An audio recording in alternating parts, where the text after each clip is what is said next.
নমস্কার বন্ধুরা, আমাদের চ্যানেলে আপনাদেরকে স্বাগত জানাই। যারা চ্যানেলটিকে প্রথমবার দেখছেন তারা অবশ্যই চ্যানেলটি সাবস্ক্রাইব করে নেবেন এবং বেল আইকনটি দাবিয়ে দেবেন যাতে চ্যানেলে দেওয়া সকল ভিডিওর প্রথম নোটিফিকেশন আপনাদের কাছে পৌঁছে যায়। তো স্কুল শিক্ষকদের নিয়োগে স্কুল সার্ভিস কমিশন যে পরীক্ষা নিয়েছে তার রেজাল্ট বেরোনোর আগে আর কোনো অভিযোগ বা আপত্তি শুনবে না, এটাই জানিয়েছে আমাদের সুপ্রিম কোর্ট গত বুধবার। শীর্ষ কোর্টের রায় মেনে গত 7 এবং 14 সেপ্টেম্বর 9, 10 এবং 11, 12 পরীক্ষা নিয়েছে কমিশন। তারপরেও এই পরীক্ষা নিয়ে নানান বিষয়ে আপত্তি তুলে আদালতে যাচ্ছেন মামলাকারীরা। বুধবার সেসবের প্রেক্ষিতেই সুপ্রিম কোর্টের বিচারপতি সঞ্জয় কুমার এবং বিচারপতি অলোক আরাধের বেঞ্চ বলে, এসএসসি জানিয়েছে নভেম্বরের ফার্স্ট উইকে ফল প্রকাশের সম্ভাবনা আছে। রেজাল্ট বেরোনোর পরে আপনারা আপত্তি জানান, তার আগে নন। 2016 এসএসসি পরীক্ষায় বিপুল দুর্নীতির জেরে যোগ্য অযোগ্য নিশ্চিতভাবে আলাদা করা যায়নি, এই বলে সুপ্রিম কোর্টের নির্দেশে প্রায় 26,000 শিক্ষক বা শিক্ষাকর্মীর চাকরি গেছে। এবারের পরীক্ষায় যাতে কোনো রকম ফাঁক না থাকে তা নিশ্চিত করতে গোড়া থেকেই জোর দিয়েছে আদালত।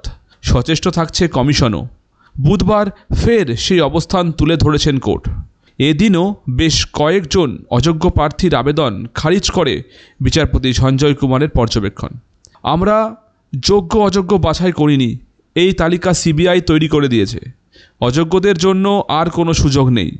এরপরেই এসএসসির তরফে 2 আইনজীবী কুণাল চট্টোপাধ্যায় এবং প্রীতিকা দ্বিবেদী বিচারপতিদের জানান, নভেম্বরের প্রথম সপ্তাহের মধ্যেই ফল প্রকাশ করার চেষ্টা করা হচ্ছে।